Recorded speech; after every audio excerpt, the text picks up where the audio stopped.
অনেক দিন আগে থেকেই বিভিন্ন লেখকের লেখাতে আমরা পড়তাম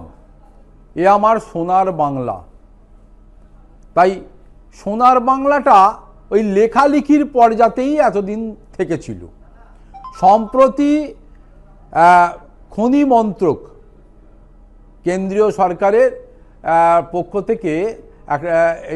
মানে প্রশ্ন উত্তর পর্বে যখন পার্লামেন্ট চলছে তখন এ রাজ্যের শ্রমিক ভট্টাচার্য বিজেপির তার প্রশ্নের উত্তরে মাইনিংস বা বিভাগের পক্ষ থেকে মন্ত্রকের পক্ষ থেকে জানানো হয়েছে পশ্চিমবঙ্গের একাধিক জেলাতে সোনার খনি বা সোনার পাওয়ার সম্ভাবনা কিন্তু রয়েছে এবং তার একটা পুঙ্খানুপুঙ্খ রিপোর্টও প্রায় তুলে ধরা হয়েছে। রিপোর্টে যেটা বলা হয়েছে কেন্দ্রীয় খনি মন্ত্রকের পক্ষ থেকে যে তথ্য তুলে ধরা হয়েছে যে পুরুলিয়া, বাঁকুড়া, ঝাড়গ্রাম, কালিম্পং, দার্জিলিং সহ মোট 9টি জেলায় 9টি এলাকায় সোনার খনির সন্ধান পাওয়া গেছে বা সোনা থাকতে পারে বলে এমন রিপোর্ট উঠে এসেছে। প্রাথমিক সমীক্ষার স্তরে রাখা হয়েছে এবং খনিজ অনুসন্ধানের ভাষায় যাকে বলা হচ্ছে G4 স্তর বা স্টেজ, এই বৃহৎ ভৌগোলিক অঞ্চলে দীর্ঘদিন ধরে সমীক্ষা চলছিল। সারা ভারতবর্ষের বিভিন্ন অঞ্চলেই বিভিন্ন খনিজ ধাতুর অনুসন্ধানে এই মানে খনি মন্ত্রকের পক্ষ থেকে এইসব অনুসন্ধান করা হয়। সেই রিপোর্টের ভিত্তিতেই বলা হয়েছে যে এই G3 এবং G4 এমনকি G2 স্টেজ সেখানে সোনার অস্তিত্ব পাওয়া গেছে। যে মাটির নিচে যদি খনি উৎপাদনে যদি ডিসাইড করা হয়, সেখান থেকে যদি উত্তোলন পর্ব চালু করা হয় তাহলে প্রচুর পরিমাণে সোনা সেখান থেকে মেলার একটা সম্ভাবনার কথা জানানো হয়েছে।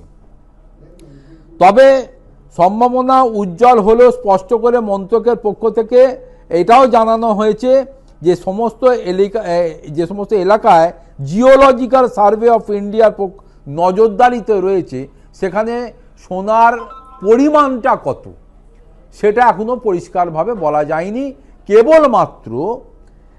G2 বা G1 স্টেজে যাওয়া যে বিবেচনা করা হচ্ছে সেটা হচ্ছে বাঁকুড়াতে ইতিমধ্যেই খনি মন্ত্রকের পক্ষ থেকে যেটা বলা হয়েছে যে এখানেই যে স্টেজ রয়েছে বা মাটির তলায় সোনার ধাতুর যে স্তর রয়েছে সেটা কিন্তু অনেকটা এই মানে সোনার ধাতুর সেখানে স্টোর আছে বা খনির তলায় উত্তোলন পর্ব শুরু হলে সেখান থেকে পাওয়ার সম্ভাবনাটা প্রায় চূড়ান্ত হয়ে গেছে। ফলে সব মিলিয়ে ওই সোনার বাংলায় এবার প্রকৃতই এই 9টি জেলার বা 9টি এলাকায় যে সোনা পাওয়ার মাটির নিচে খনিজ সোনা পাওয়ার যে বিষয়টা উঠে এসেছে তা কি আগামী দিনে প্রকৃতই বাংলাকে আর লিটারেচারের ওপর নির্ভর না করে প্রকৃত সোনার ওপর নির্ভর করে সোনার বাংলার